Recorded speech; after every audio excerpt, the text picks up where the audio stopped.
Ladies and gentlemen, welcome to the first episode of the Ministry of Tourism's new interview program, Tourism One-on-One, where we'll explore topical issues affecting the tourism sector as we tackle the COVID-19 pandemic. I'm Kingsley Roberts, your host, and with me today is Minister of Tourism, the Honorable Edmund Bartlett. Good day, Minister. Good day, Kingsley. Today, Minister Bartlett will be answering questions from our followers on Facebook who are quite anxious to hear from him. And our first question deals with the issue of gratuity. This person wants to know, can you look into the payment of gratuity for us, please? Because the basic minimum wages are just ridiculous. Okay, well, you know that gratuity is an important part of the remuneration package for all workers in the hotels. And so, yes, if there are issues, I certainly would want to ensure that everybody is treated with equally insofar as that particular remunerative arrangement is concerned. So as we start back, and so far, you know, we've started a little slow, but we're going to pick up as we go along, and more of the workers will be brought back on board as time progresses. Certainly, I will take into account the concerns that you've raised. All right. Next question. With the launch of the Resilience Center last year, has the center been able to assist tourism entities around the world with innovation and recovery efforts? That's the global resilience. Yes, indeed. We have established, as you know, satellite centers in Kenya, in Nepal, and we are working with Hong Kong and also Japan.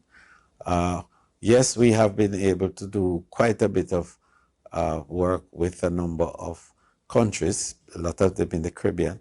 We've also collaborated with regional organizations such as CARFA and the Caribbean Hotel and Tourist Association, the Caribbean Hotel CTO. We've worked also with international groups like the Global Resilience Council out of London and the African Tourist Board and a number of other international groups. So the center, I think, has come at the right time.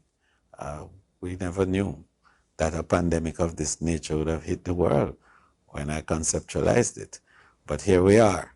And I think that it is a good statement that Jamaica is making to the world too, that from this little rock, we can be beaming to the rest of the world, guiding and important guidance in terms of how to manage pandemics, indeed, how to even track it, but more importantly, concepts on how to recover and then to thrive after recovery. Okay. So our next question now deals with the issue of craft markets. When will craft markets be open and will they be implemented with proper sanitation? Are craft markets going to benefit from the reopening or only hotels and stores? You know, this is a very important question because at the heart of managing this crisis is its sanitization and the whole issue of ensuring that the entities that operate in tourism are at the highest level of health security. And so we are going to be looking very hard on what is happening at all of the craft markets. The TPDCO has that responsibility, and we're working along with the Ministry of Local Government in that regard and the parish and municipal councils, because the craft markets are essentially the responsibility of the local authorities, but we play a big role in enabling them and also in helping with the marketing. So yes, we will be working very closely to make sure that certainly all of the craft markets are at the minimum level that is required by us to start with and to ramp up to get to the highest level possible. All right. Will the areas where meals are served in hotels have persons serving or not, and not everyone touching the same serving utensils? Absolutely. I think that's a big part of the new arrangements in the banquet hall areas and in the dining areas in general. Yes, there will still be buffet, but you will be served. And we will also observe, what you call social distancing or physical distancing, as the case might be. And it will be a new exercise, I believe, in how, individuals can now operate maximizing space utilization without touching. Will there be enforcement for insurance to be given to staff at all resorts and other working areas on resorts so we can be insured? Well, that is a discussion which is being had.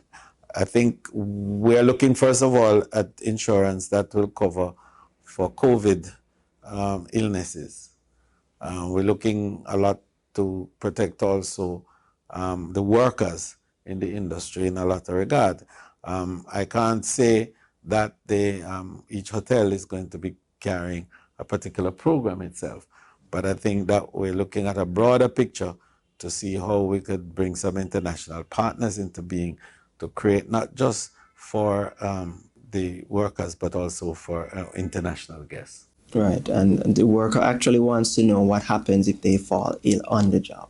Well, if they fall ill on the job, the usual program which obtains at the hotel will kick in, because I think that almost everyone at the hotel has a health program, that covers the workers, and we are going to be spending a little time to look at some of those protocols now in relation to making sure that there is adequate coverage, for the workers, especially that they will be going back on a phased basis. And a related question here, will hotel workers be getting hazard pay? Well, I can't speak to that. There's a labor market arrangement, which from where we sit, we can't enforce. The market works. And I think that the issue of, a pandemic is a pandemic. And when a pandemic happens, all the peculiarities that would obtain disappear, because it doesn't affect one set of people only or one sector. It affects everybody and everywhere. So the issue of a pandemic makes it a universal arrangement. And you couldn't quite pay hazard pay for something that is universal. Hazard pay comes about when you are doing something in an area that is unusual, that the risk level is particularly high there, but is not high anywhere else. The truth is that managing the COVID is a high-risk activity all across the country. Is the wearing of masks going to be a 24-hour rule wherever you go, even if you're sitting by the pool? That's a popular one. Yes, one has to be practical about it. You wear your mask, and we say it's mandatory that you wear, and all the visitors will and all the workers should. But I don't see you wearing mask in the pool, nor do I see you wearing mask on the beach. So and when you're having your meals, you can't quite be wearing the mask. So it's a practical application. Yeah. So will tourists be confined to just resorts? Initially, yes. We have established the Resilient Corridor, which is that area from Negril through to Port Antonio on the seaward side, or what you call the windward side. So all the properties that are COVID compliant and have been so designated by the TPDCO along that corridor will be where tourists will be. And the next phase, we will go to South Coast, and the next phase, the whole country. All right. Do you think Jamaica was ready for the reopening of tourism?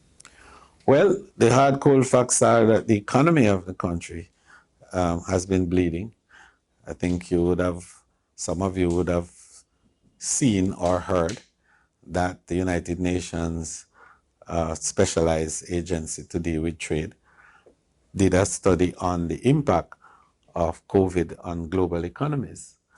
And Jamaica came out as the top country in the world with the greatest impact. So that it is estimated that in the 4-month period, we would have shrunken our GDP by some 11%, which is huge.